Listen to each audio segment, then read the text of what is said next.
துணிச்சல் தொடர்கிறது சீரியலில் பார்த்தீங்கன்னா, அவ்வளவு அராஜகம் செய்த குணசேகரனை ஜெயிலுக்கு அனுப்பியே ஆகணும் அப்படின்னு சொல்லி போராடி வருகிறார் ஜனனி.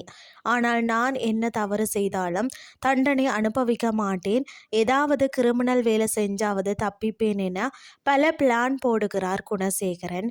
வீட்டில் இருந்தால் மற்றவர்களைப் போல தன்னையும் எமோஷனல் பிளாக்மெயில் செய்வது, ஏதாவது டிராமா போட்டு நீதிமன்றம் வரவிடாமல் செய்வார்கள் என வெளியே வந்துவிட்டார்.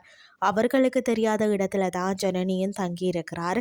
குணசேகரன் வஸ் ஜனனி போராட்டத்தில் கண்ணுக்கு தெரியாத ஒரு வில்லனாக தான் விளையாடி வருகிறார் ராணா. அந்த வகையில் இன்று எபிசோட் ப்ரமோவில் பார்த்தீங்கன்னா, ஈஸ்வரிக்கு ஜனனி மீது அதிக கோபம் வரணும் அப்படின்ட்டு எல்லா நாடகத்தையும் செய்து வருகிறார் கதிர் மற்றது ஞானம்.